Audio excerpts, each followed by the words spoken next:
আসসালামু আলাইকুম ওরহমতুল্লাহি ওবারকাতুহু। আজকের ভিডিওতে আমরা জানব মহানবী সাল্লাল্লাহু আলাইহি ওয়াসাল্লাম বলেছেন যে 17 শ্রেণীর লোক জান্নাতে প্রবেশ করবে না। জান্নাত মানুষের শেষ এবং চিরস্থায়ী বাসস্থান। দুনিয়ার জীবনই শেষ কথা নয়, এই জীবনের পরেই শুরু হবে পরকালের চিরস্থায়ী জীবন, যে জীবনের শুরু আছে শেষ নেই। দুনিয়ার জীবনে যারা সফল, পরকালের চিরস্থায়ী জান্নাতি তাদের শেষ ও চূড়ান্ত ঠিকানা। আর যারা দুনিয়ার জীবনে ব্যর্থ, তাদের পরিণাম জাহান্নাম। মানুষ যাই করুক, জাহান্নামে যেতে চায় না। এমন মানুষ খুঁজে পাওয়া যাবে না যে জাহান্নামে যেতে চায়। আল্লাহ তাআলা নিজেও চান মানুষ জান্নাতের অধিবাসী হোক। আর এই কারণে যেসব কাজ জান্নাতের অন্তরায়, তা আল্লাহ পাক কোরআন হাদিসের মাধ্যমে সুস্পষ্টভাবে জানিয়ে দিয়েছেন। মানুষের জান্নাতে যাওয়ার পথে যেসব কাজ বাধা হয়ে দাঁড়ায়, সেসব কাজের বিবরণ স্বয়ং তুলে ধরেছেন মহানবী সাল্লাল্লাহু আলাইহি ওয়াসাল্লাম, যা প্রত্যেক ঈমানদার মুমিন মুসলমানদের এড়িয়ে চলা উচিত। সেগুলো হলো: 1. আল্লাহকে অবিশ্বাস করা। জান্নাত লাভের প্রথম ও প্রধান শর্ত হল মহান আল্লাহর প্রতি বিশ্বাস স্থাপন করা। কেননা রাসূল করিম সাল্লাল্লাহু আলাইহি ওয়াসাল্লাম বলেন, ঈমানদার ব্যতীত কেউই জান্নাতে প্রবেশ করবে না। বুখারী ও মুসলিম। তিনি আরও বলেছেন, ঈমান না আনা পর্যন্ত তোমরা জান্নাতে প্রবেশ করতে পারবে না। সহিহ মুসলিম। 2. প্রতিবেশীর প্রতি সদয় না হওয়া। রাসূল করিম সাল্লাল্লাহু আলাইহি ওয়াসাল্লাম বলেছেন, যার অনিষ্ট থেকে তার প্রতিবেশী নিরাপদ থাকে না, সে জান্নাতে প্রবেশ করতে পারবে না। সহিহ মুসলিম। 3. অহংকারী ব্যক্তি। আল্লাহ রাসূল সাল্লাল্লাহু আলাইহি ওয়াসাল্লাম বলেছেন, যার অন্তরে অনুপরিমাণ অহংকার রয়েছে, সে জান্নাতে প্রবেশ করতে পারবে না। সহিহ মুসলিম। 4. পরনিন্দাকারী ও চগলখোর ব্যক্তি।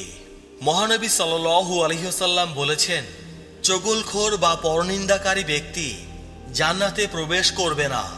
সহিহ মুসলিম। তিনি আরও বলেছেন, কিয়ামতের দিন সবচেয়ে খারাপ লোকদের দলভুক্ত হিসেবে ওই ব্যক্তিকে দেখতে পাবে যে ছিল দুমুখ, যে একজনের কাছে এক কথা, আরেকজনের কাছে ভিন্ন কথা নিয়ে হাজির হতো। 5. আত্মহত্যাকারী। আল্লাহ রাসূল সাল্লাল্লাহু আলাইহি ওয়াসাল্লাম বলেছেন, যে ব্যক্তি নিজেকে পাহাড়ের ওপর থেকে নিক্ষেপ করে আত্মহত্যা করবে, সে জাহান্নামে যাবে। পরকালে সবসময় সে ওইভাবে, অর্থাৎ দুনিয়ার মতো নিজেকে নিক্ষেপ করতে থাকবে অনন্তকাল ধরে। 6. আত্মীয়তার সম্পর্ক ছিন্নকারী। রাসূল করিম সাল্লাল্লাহু আলাইহি ওয়াসাল্লাম বলেছেন, আত্মীয়তার সম্পর্ক ছিন্নকারী জান্নাতে প্রবেশ করবে না।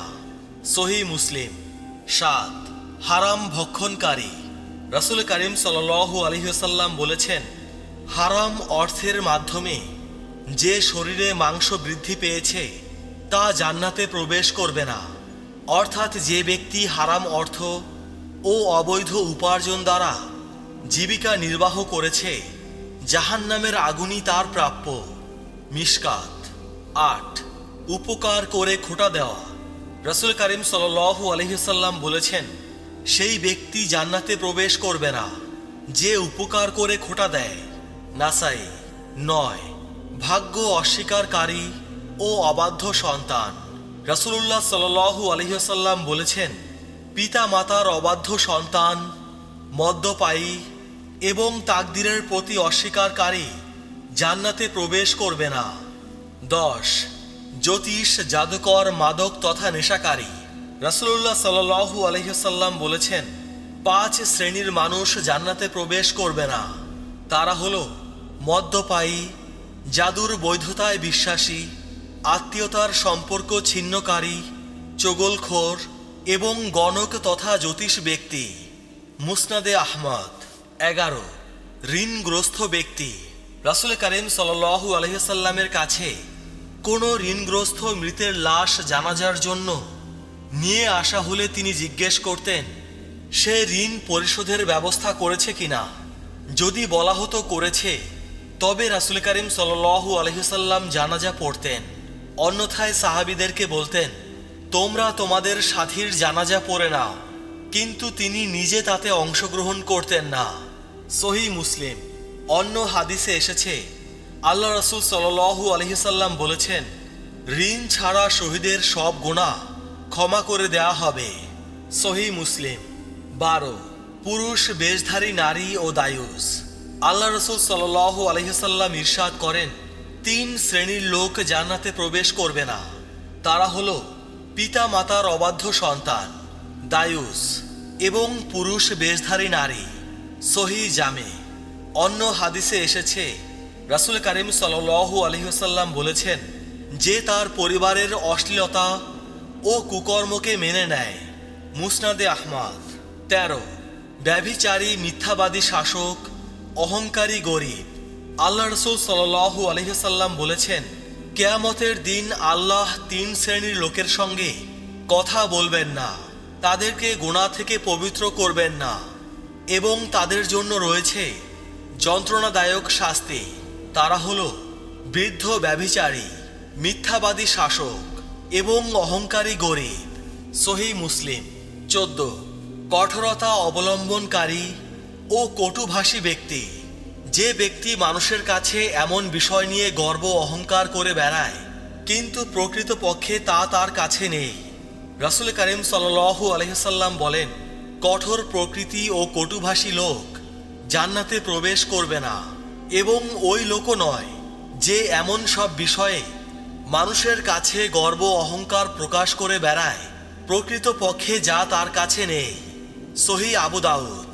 15, অঙ্গীকার গ্রহণকারী অমুসলিমকে হত্যাকারী।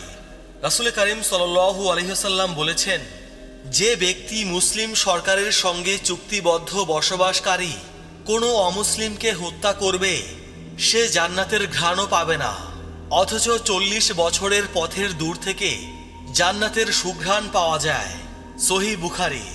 16, বিশ্বাসঘাতকতাকারী শাসক। আল্লাহ রাসূল সাল্লাল্লাহু আলাইহি সাল্লাম বলেছেন, আল্লাহ তাআলা যাকে জনসাধারণের শাসনকর্তা হিসেবে দায়িত্ব অর্পণ করেছেন, কিন্তু সে জনগণের সাথে বিশ্বাসঘাতকতা করেছে এবং বিশ্বাসঘাতক থাকা অবস্থায় মৃত্যু বরণ করেছে, আল্লাহ তার জন্য জান্নাত হারাম করে দেবেন। সহিহ মুসলিম। 17, অন্যায়ভাবে মানুষকে নির্যাতনকারী ও পর্দাহীন নারী। রাসূল কারীম সাল্লাল্লাহু আলাইহি ওয়াসাল্লাম বলেছেন, 2 শ্রেণীর মানুষ জাহান্নামে যাবে, যাদের আমি এখনো দেখিনি।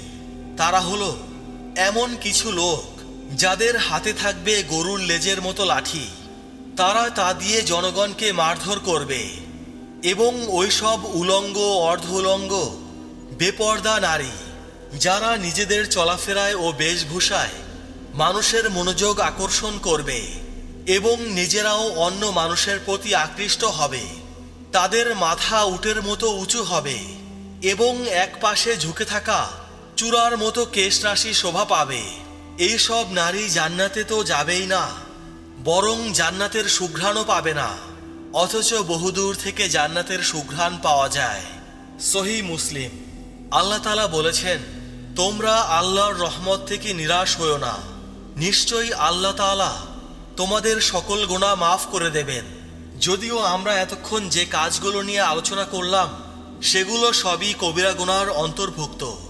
যারা এই কাজগুলো থেকে তওবা করে আল্লাহর পথে ফিরে আসবে, আশা করা যায় আল্লাহ তাআলা তওবাকারী বান্দাদের সকল গুনাহ ক্ষমা করে দেবেন।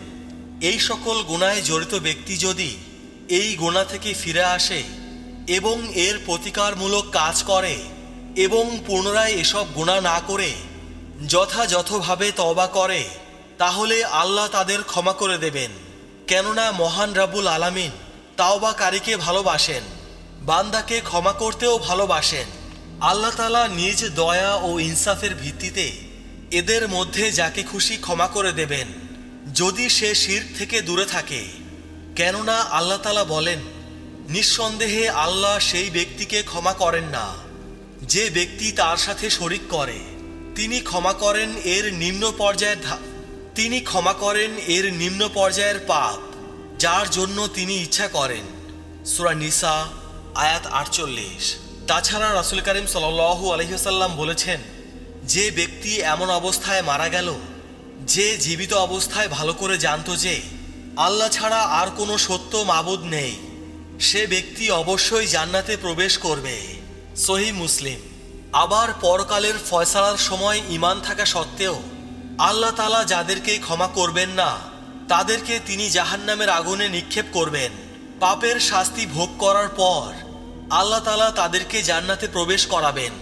কবিরা গুনাহে জড়িত ব্যক্তিরা প্রথম পর্যায়ে জান্নাতে প্রবেশকারীদের সঙ্গে জান্নাতে প্রবেশ করবে না, বরং জাহান্নামের শাস্তি ভোগ করে অবশেষে জান্নাতে প্রবেশ করবে।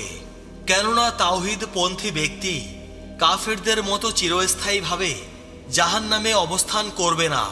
আল্লাহ তাআলা মুসলিম উম্মাহকে হাদিসে ঘোষিত জান্নাতের অন্তরায় কাজগুলো থেকে বিরত থাকার তৌফিক দান করুন।